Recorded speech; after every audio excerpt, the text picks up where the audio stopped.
എല്ലാ സുഹൃത്തുക്കൾക്കും life vision top സ്റ്റാറിലേക്ക് സ്വാഗതം ചെയ്യുന്നു. ഞാൻ GK തുമ്പക്കാരൻ.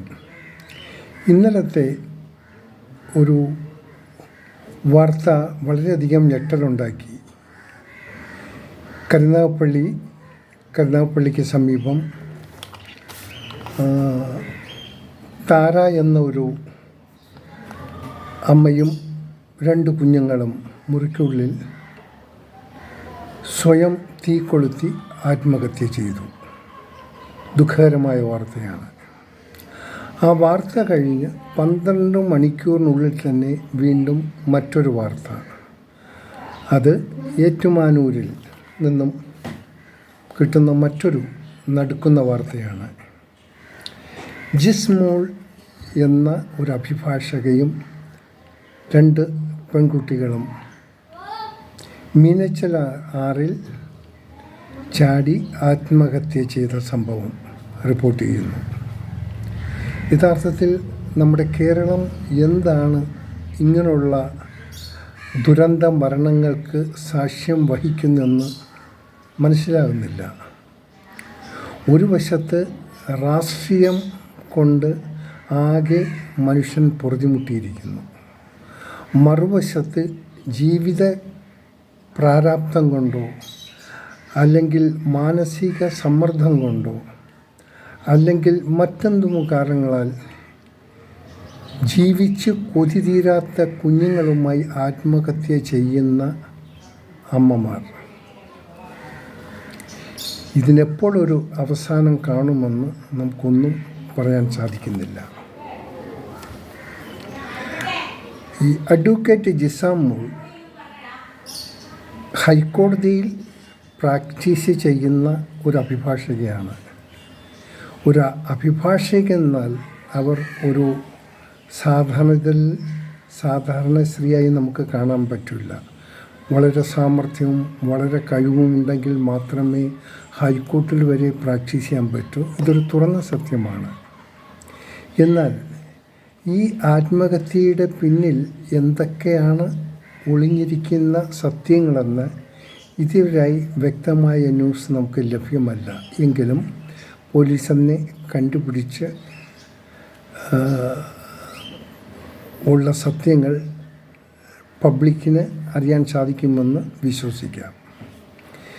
എനിക്ക് ഏറ്റുമാനൂരിലുള്ള നിവാസികളോട് പറയാനുള്ളത്, ഏറ്റുമാനൂർ അറിയപ്പെടുന്ന പ്രസിദ്ധമായ ഒരു അമ്പലമുണ്ട്, ഏറ്റുമാനൂരപ്പൻ. ആ അമ്പലം നമ്മൾ ഏറ്റുമാനൂരെന്ന് കേൾക്കുമ്പോൾ ആദ്യം നമ്മുടെ മനസ്സിൽ വരുന്നത് ഏറ്റുമാനൂരപ്പനെയാണ്. സോ നമുക്കിനിയെങ്കിലും ആ ഈശ്വരനോട് പ്രാർത്ഥിക്കാം, ഏറ്റുമാനൂരിൽ നിന്നും ഇങ്ങനെയുള്ള ഒരു ദുഃഖകരമായ വാർത്തകൾ ഉണ്ടാകാതിരിക്കട്ടെ. അതിനുവേണ്ടി നാം പ്രാർത്ഥിക്കാം. ഇനി ഈ ജിസ്മോൾ എന്താണ് സംഭവിച്ചത്? അവർ വിഷം കുടിച്ചതായി അറിയുന്നു. പിന്നെന്തോ മുറിവുകൾ ഉണ്ടാക്കി ആത്മഹത്യ ശ്രമിച്ചതായിട്ട് അറിയുന്നു. ഒന്നും അതിൻ്റെ സ്ഥിരീകരിക്കുന്നതായിട്ടുള്ള ഒരു വാർത്തയും ഇതുവരെയും പോലീസിൻ്റെ ഭാഗത്തു നിന്നും ഉണ്ടായിട്ടില്ല. ബട്ട് എന്തു തന്നെയായിരുന്നാലും നമുക്കൊന്ന് മനസ്സിലാക്കേണ്ടത്,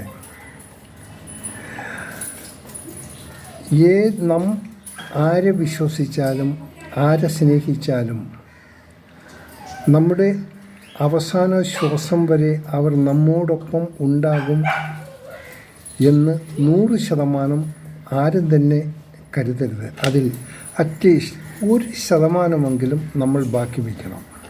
കാരണം ഇന്ന് നമ്മൾ എത്ര സന്തോഷത്തോടെ ജീവിച്ചാലും നാളെ നമ്മളോടൊപ്പം ചേർന്ന് നിൽക്കുന്നവർ നമ്മളെ ഒരു ശത്രുവായി കാണാൻ കണ്ടേക്കാം.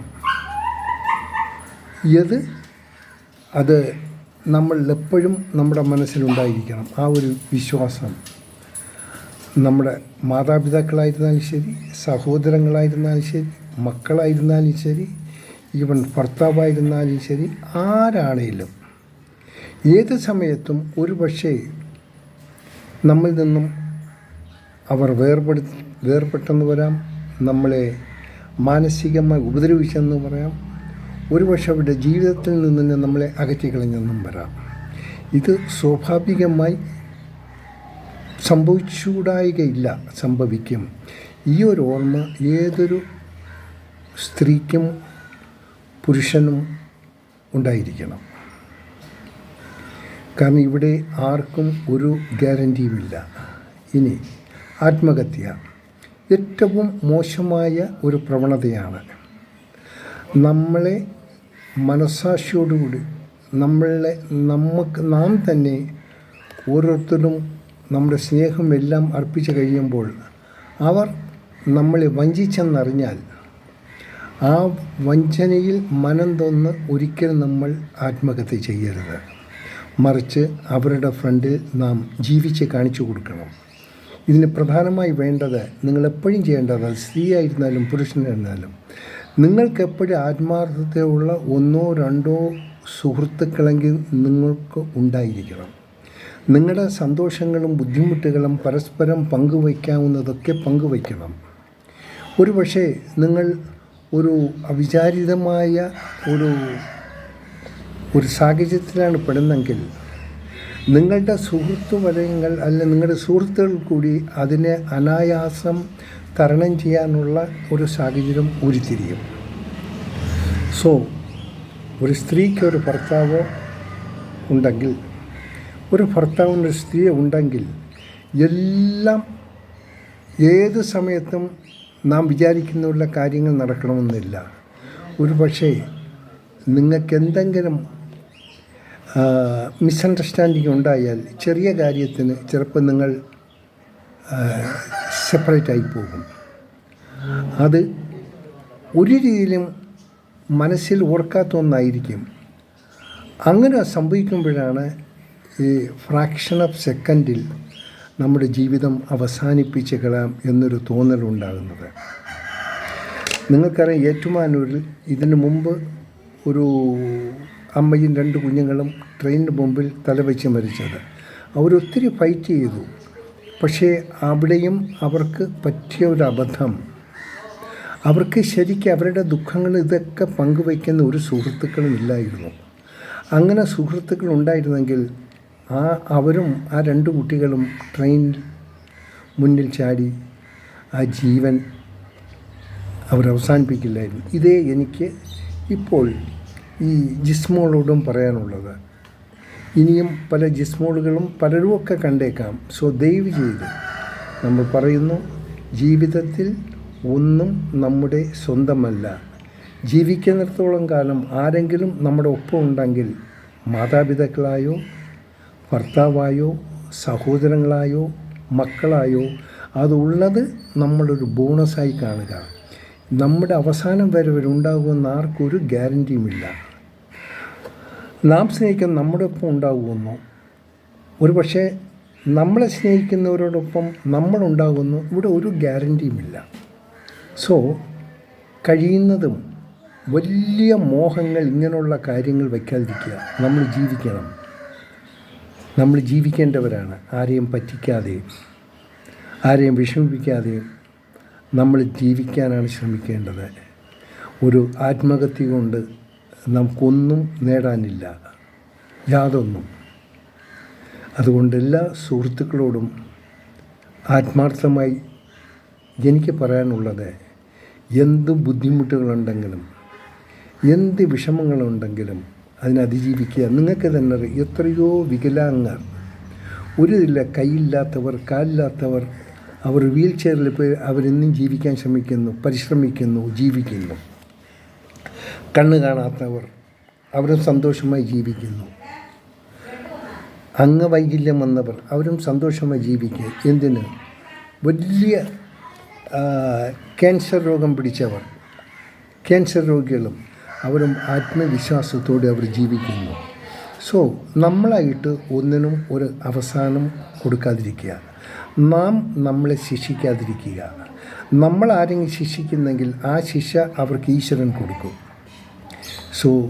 ഞാൻ വീണ്ടും ഒരിക്കൽ കൂടി പറയുന്നു, ഇനിയും ഈ ആത്മഹത്യ ചെയ്യുന്നതിന് മുൻപ് നിങ്ങൾ ഏറ്റെങ്കിലും നിങ്ങളുടെ വളരെ അടുപ്പമുള്ള സുഹൃത്തുക്കളോടും പറയുക, എനിക്കിങ്ങനെ സമ്മർദ്ദങ്ങളുണ്ട്, ബുദ്ധിമുട്ടാണ്. പക്ഷേ നിങ്ങൾക്ക് ജീവിതത്തിൽ നല്ല സുഹൃത്ത് വലയം നിങ്ങൾക്കുണ്ടായിരിക്കണം. ഒരിക്കലും നിങ്ങൾക്ക് നല്ലൊരു ഭർത്താവിനെ കിട്ടി, അല്ലെങ്കിൽ ഭർത്താവ് നല്ലൊരു ഭാര്യയെ കിട്ടി, നല്ല നമുക്ക് എന്ന് വിചാരിച്ച് നിങ്ങൾക്ക് സുഹൃത്ത് ബന്ധം അതുമാത്രം എൻ്റെ മക്കളും മതി, എൻ്റെ ഭാര്യയും എൻ്റെ മക്കളുമാണ് എൻ്റെ ലോകമെന്ന് ആരും ധരിക്കരുത്. ചിലപ്പോൾ അവിടെ കണക്കുകൂട്ടലുകൾ തെറ്റിപ്പോകാം.